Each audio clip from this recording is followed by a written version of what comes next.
Berikut ada kelas kalkulator, di mana pertama-tama kita akan mengkonstruktor untuk menyimpan nilai dengan menggunakan save value sama dengan value. Lalu ada operator penjumlahan, kita gunakan plus di sini, save value plus order value. Lalu kita buat juga untuk operator pengurangannya sama seperti penjumlahan, tetapi save value dikurang order value. Lalu operator perkaliannya save value dikali order value. Lalu kita buat juga operator pembagian untuk menangani pembagian oleh 0 dengan menggunakan if order value sama dengan 0, rise value error, dan lain sebagainya. Lalu kita juga gunakan operator eksponen dengan menggunakan return calculator bintang 2 di sini. Lalu kita juga menggunakan metode untuk menghitung logaritma natural dengan menggunakan if save value. Setelah itu kita menggunakan metode representasi string dari objek kalkulator. Lalu setelah itu kita mengambil input dari pengguna dengan menggunakan vol 1 dan vol 2, di mana vol 1 meminta masukkan angka pertama dan vol 2 memasukkan angka kedua.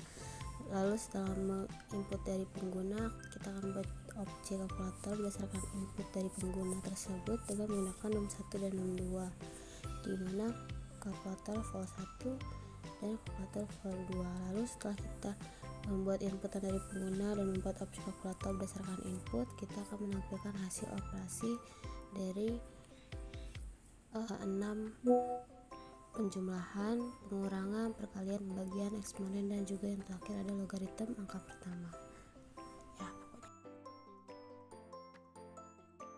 Setelah kita running, program akan meminta pengguna untuk menginputkan angka pertama dan juga angka kedua.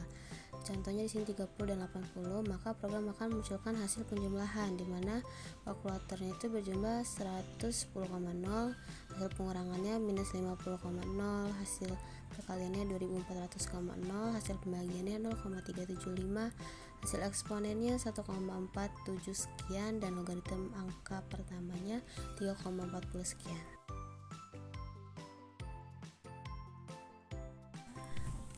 Oke, selanjutnya pertama-tama kita akan mempresentasikan kelas ayah atau father dengan golongan darahnya, di mana kita menggunakan enkapsulasi atribut golongan darah ayah dengan menggunakan save bold tipe blood type.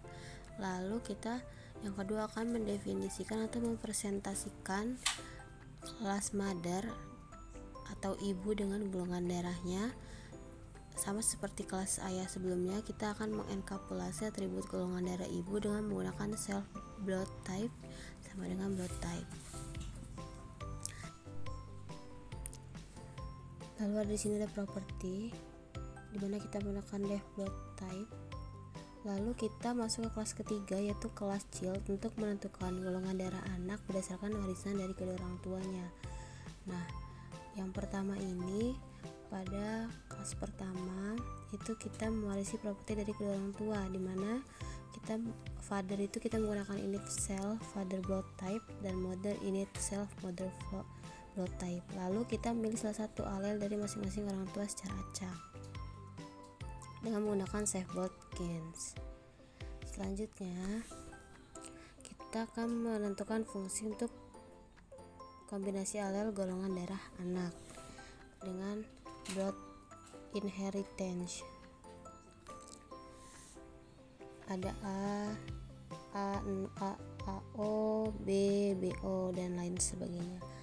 Lalu selanjutnya kita akan membuat atau memilih alel dari ayah dan ibu secara acak dengan menggunakan father alel dan mother alel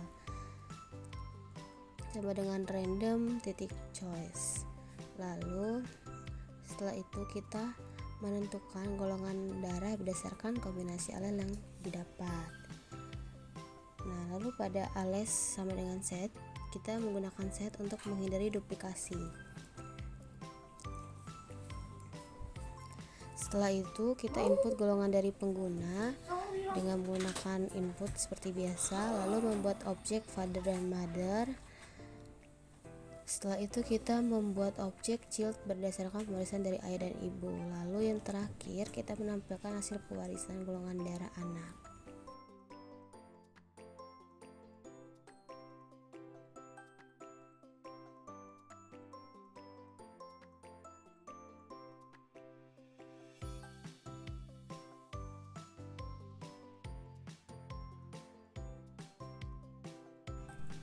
Lalu saat kita merunning program, pertama-tama program akan minta pengguna untuk masukkan nilai inputan golongan dari ayah dan juga dari ibu.